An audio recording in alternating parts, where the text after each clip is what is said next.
Salut les gars, comment ça va? Dica rápida aqui no universo francês.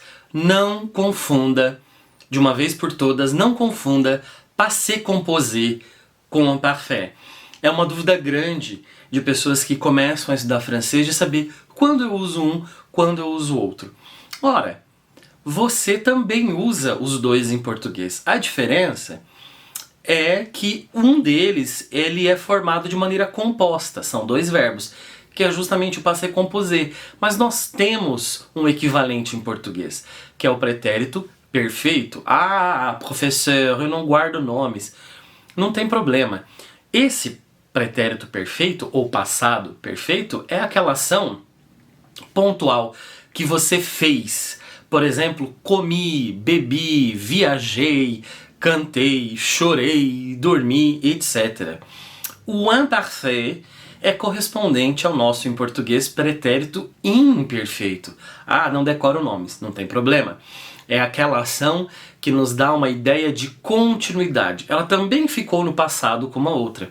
Mas essa dá uma ideia de hábito no passado que você fez várias vezes. Por exemplo, viajava, cantava, comia, estudava, pensava, etc. Nos dá essa ideia. Então, dei exemplos para vocês aqui em língua portuguesa, comparando. O francês e o português são mais próximos do que parece. Para quem começa a estudar, assusta um pouco a fonética, mas é mais próximo do que parece. Então, par exemple, se você for dar uma ação pontual, par exemple, la semaine dernière, je suis allé au cinéma. Na semana passada eu fui ao cinema. Je suis allé. Esse é o passé composé. Você foi pontualmente naquele dia. C'est différent, é diferente, se você disser, por exemplo, que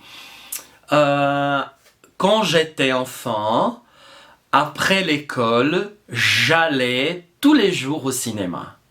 Après l'école, j'allais tous les jours au cinéma. Depois da aula, depois da escola, eu ia todos os dias ao cinema.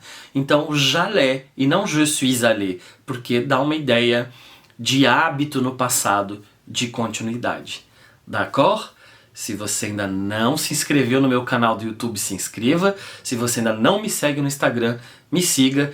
Escreve aqui embaixo o que você achou. Foi útil ou não essa dica? Que dica você gostaria de ter aqui no universo francês? Merci, au revoir.